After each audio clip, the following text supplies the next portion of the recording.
Hey everybody, my name is Naira Verica, and a little while ago I posted a poll in the community tab of my channel and asked if you guys would be interested in seeing more of my musical instruments. One of the options was, musical instruments like guitars that I've bought, keyboards I've bought, and then one of the other options was like some of my DIY stuff. Then there was also a you don't really care either way, and then a French word for no. Quite literally, French word for no. Yeah. And surprisingly enough, considering that this started out as a visual art channel, you guys seem to be leaning towards, my main purchased musical instruments, but there is a vote for my DIY stuff as well. So I figured, because today is December 18th, 2023, the 8th year anniversary of my best friend passing away, I thought I would start off by sharing one of my keyed instruments, which is the Korg R3.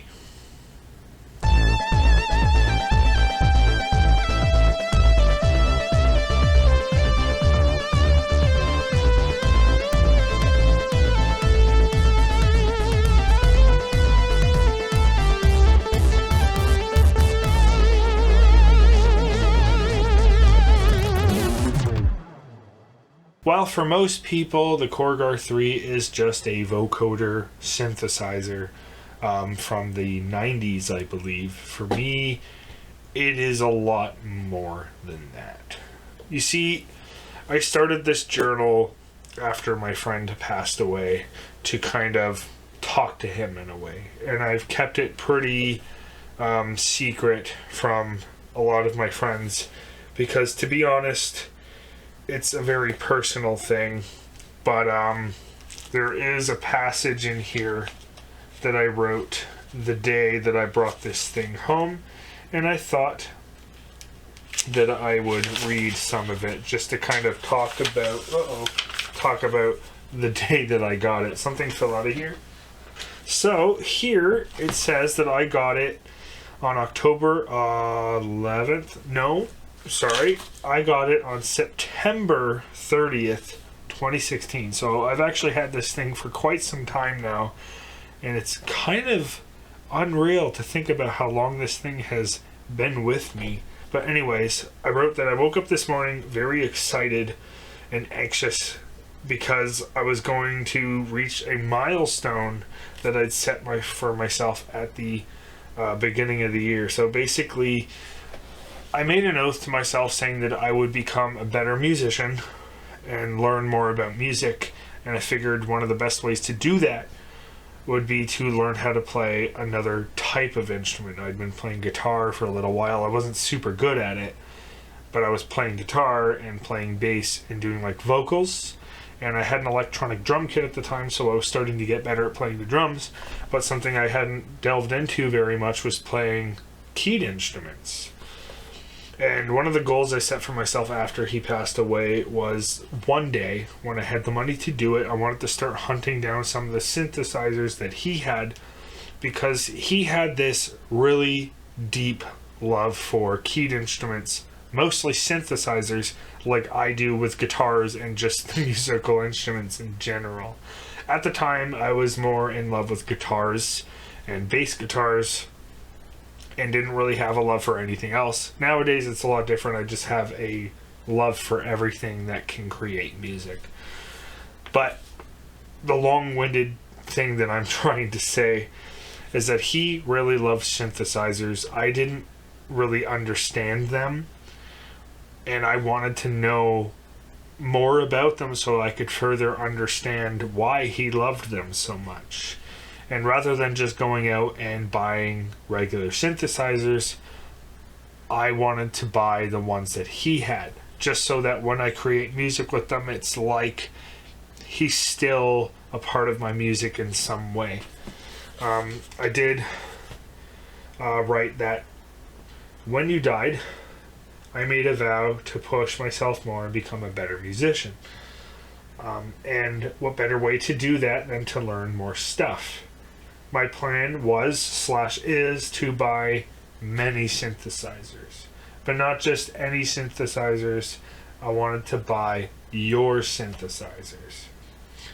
Today, I bought a Korg R3 off a guy from a location in my country. And I said that I was very jealous of his studio equipment. And the feeling of looking down at this thing and remembering a whole bunch of stuff from when we lived together is unexplainable. I do remember the moment that I walked into the guy's studio and saw this thing for the first time since Nathan moved out from where we were living together.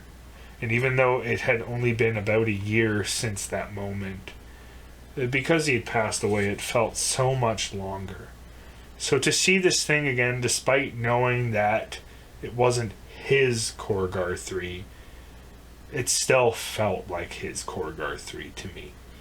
I've already said this already, but at the end I said, I hope that you know you will always be a part of my music forever. I love you. And it's kind of weird to read this out. I know I didn't read it word for word, but it makes me feel very vulnerable to even talk about the book itself, let alone actually read something from it. But I think it's very important to learn that it's okay to be vulnerable, which is why I'm releasing a song on the day that you're watching this. A song called Carry You has probably just released. And in that song, I kind of talk about how I feel about the loss of my best friend today.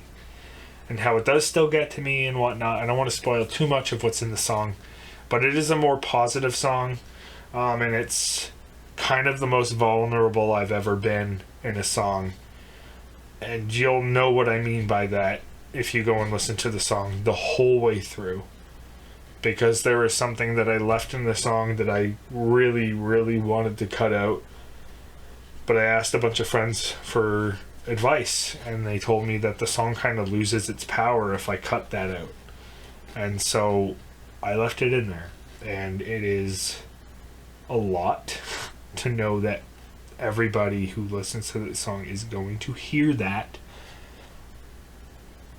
But now that I'm a little bit better and a little more kind of level-headed, because recording this song was very difficult for me. This isn't meant to be like a plug for the song, although I do want to plug it because it took a lot out of me to do that song to the level it's at. But the reason I bring it up really is because I actually used this synth in that song, and it was the only keyed instrument that really made sense to use. And the patches that I used in the song are actually patches that he used in some of his demos, and to me are very iconic when it comes to his music. There's a patch at the beginning of the song that was used in his No Great Tragedy, which his demo of that song is actually up. And you can go listen to it right now. A lot of his music wasn't produced at all, really. He, was having a day of having a drink and just jamming with himself in his room and coming up with these ideas. He just roughly recorded everything and then posted it because it felt right. And at some point when he was alive, I made a promise to him that we would work together to bring his songs to reality. We'd re-record things, we'd evolve on them and turn them into proper songs that could one day be played on the radio, be played live on stage with a band that we planned on putting together. And obviously we never really got a chance to do that, but I was given the blessing after he passed away to do what I promised, even without him. Considering I have the blessing, I feel a little less awkward about it. But I'm going to be using this thing, as well as some of my own instruments, to recreate all of his songs. Eventually, obviously, I have my own that I'm working on, but I'm actually putting together a team of people, other small artists like me, to kind of create this pseudo band of sorts to recreate his music and evolve on it. So I've already got a bass player for the music who's actually a really wonderful person. I met them in a 66 Samus Discord chat, of all places, and they needed a guitarist for their music, and I volunteered because I've never played guitar for somebody else's vision before, and it was a really wonderful experience. And after doing that, we decided to band up. So I'm officially the guitarist for October's Perpetual Agony. I'm pretty sure that's the name. If it is, I will leave this in. If it's not, I will have put the name up on thing. Regardless, I only mention it because, I mean, it's part of the reason that I got this in the first place. I wanted to get better as a musician and understand synthesizers and why he loved them so much. But I also knew that I was going to be recreating his music, and the only way I could conceivably do it while doing it justice would be to actually use as many of the instruments he used as possible. And this, to my knowledge, is like the cornerstone of a lot of his music that had synth in it. And so I found this one first. But back to talking about Carry You, the other synthesizer preset or patch that I used in the song was not only a patch that he used in some of his music, but it's also the patch we used when we wrote our first and only song together. We never got a chance to finish that song, but it's a really cool sounding synth, and it ended up becoming one of my favorite sounds out of this thing.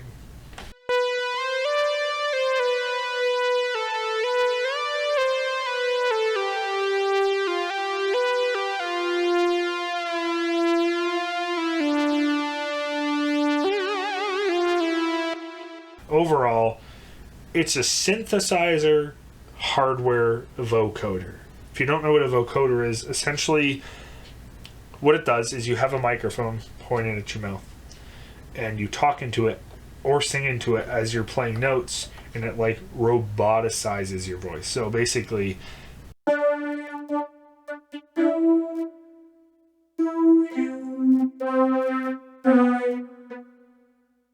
I'm actually singing while playing completely different notes, so you probably heard only the vocoder. I'm not going to pretend to fully understand how a vocoder works, but that's kind of the gist of it. It changes your voice into more of a robotic, synthesized sounding voice. So that's what a vocoder is. But this thing has plenty of keys. I think it's 3 octaves. It's got a modulation control here, which stays where you leave it. So if you have a sound, you can put it in a position and leave it there. But it also has a pitch control wheel, which snaps back to center when you're done.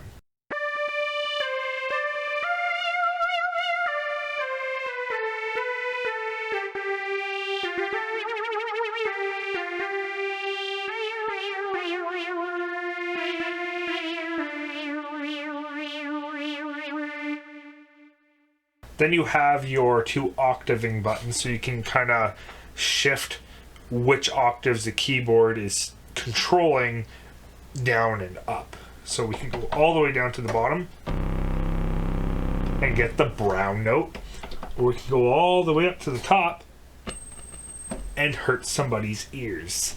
But then you can also kind of sit right in the middle of the scale of octaves that you have. So I believe this is 3 octaves. It starts on C and ends on C, so it's basically like okay, so other than the octave buttons, you have your master volume, and then these are the 2 input volumes. So you have your XLR connection on top, which is where this microphone's plugged in, but then you also have a 1/4-inch plug on the back for an external microphone, or if you want to get crazy, you could plug a guitar in there. where you're playing guitar but somebody else is playing the keyboard. There's a lot of weird things you can do with this. I've actually used it as a bass amp in the past as an experiment, and it wasn't the greatest, but it worked. Then you have the two buttons here, which is your on and off for the arpeggiator. But then you also have a latch. So basically what the arpeggiator does is when you're holding a note down, you get like a pulse.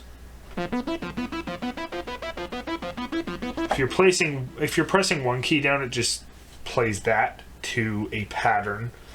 And if you're holding multiple keys down, it kind of sweeps across them. I think you can change if it's like random, if it's backwards or if it's forwards.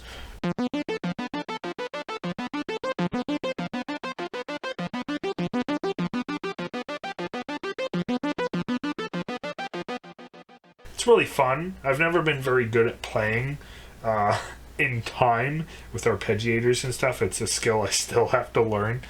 But that's kind of a more complicated system in this little panel here where you do all the editing. If you want me to do a video about that, I will show you what I know how to do, which is very little because this is a very different world than dialing in a guitar tone.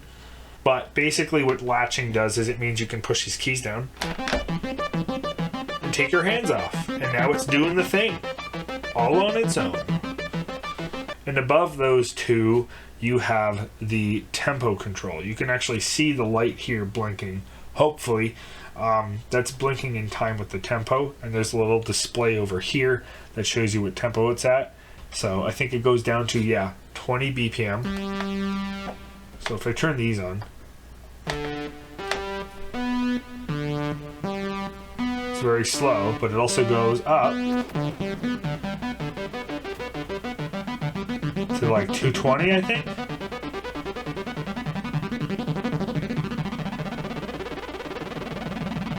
Oh, it goes up to 300.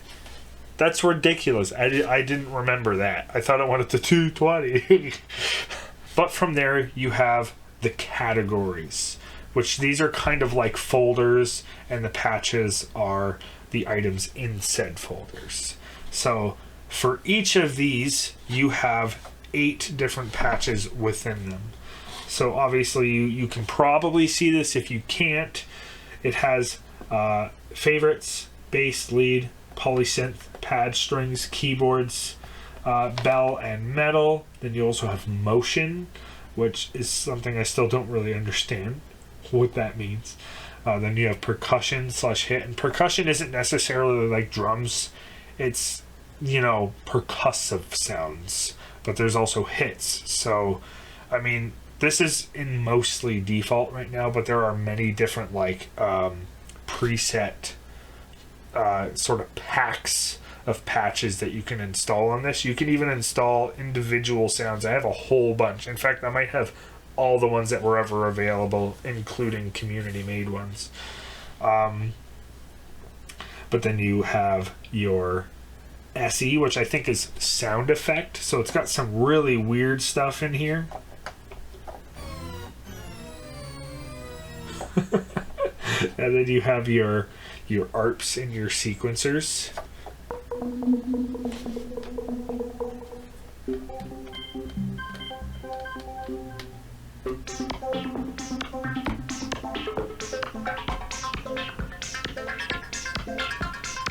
This one's a bit percussive. And from there you have your vintage bass, your vintage lead, and your vintage poly. Vintage poly, right at the end, is the other instrument that I used.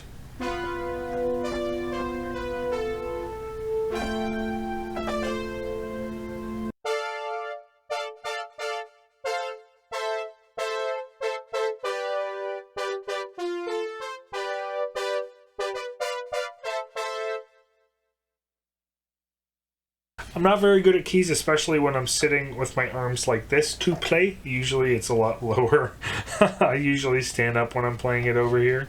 But, yeah. And then from there you have your your formant motion stuff, which I believe is also affected by this, which is why it's color-coded red. In fact, I haven't actually played with that, like, ever.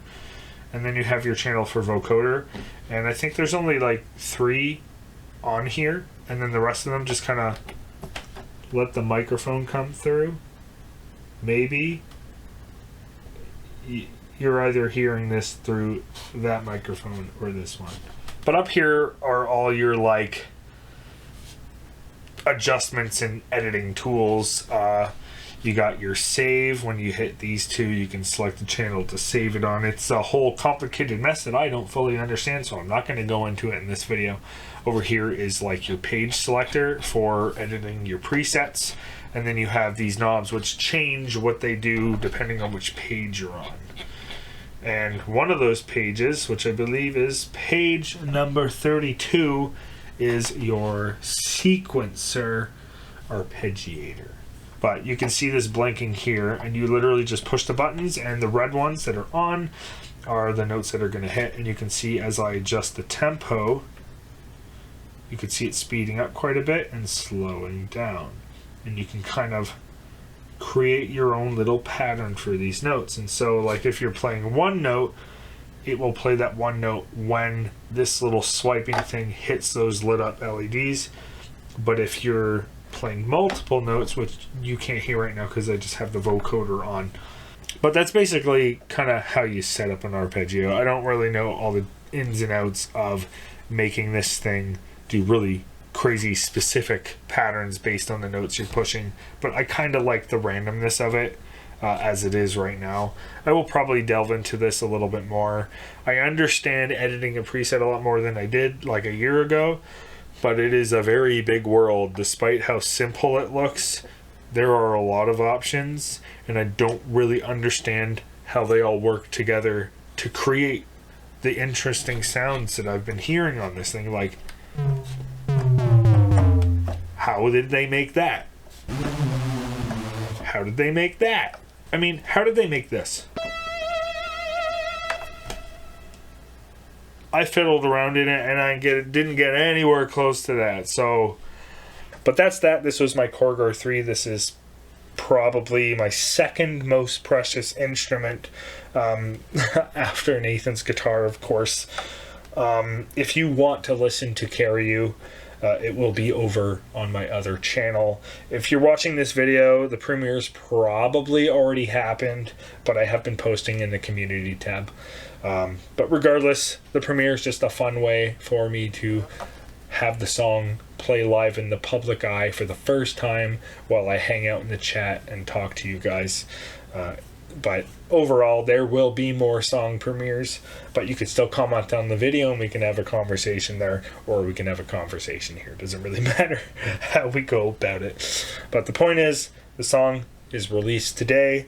I put the art for the track on a t-shirt, mostly for me, because it turned out way better than I expected, and I'm very proud of myself for creating something that looks like that. And I figured if I want it on a t-shirt, somebody else might as well, and all proceeds from those purchases help me to upgrade my gear and get new, better stuff that I can create content and music with, and you also get something more tangible in return for supporting me. If you're not looking for anything and you want to support me in another way, I do have a Patreon, but if Patreon doesn't work for you and spending money is just not feasible, then subscribing to the channel, clicking like, and just sharing my music around with people, or just going and listening to it, is a perfect way to support me without having to spend any money. Of course, you're spending your time, which I appreciate wholeheartedly. And with that, this video is over. If you want to see this in another video where we actually create some music with it and put some of what I know to the test, let me know. I created a torture device for myself called the Wheel of Trials, and why did I tell you about it? You're all gonna ask for it now. Bye guys, love ya. Sorry the other camera died, so this is the best face shot you're gonna get. Oh my god, I pushed the button.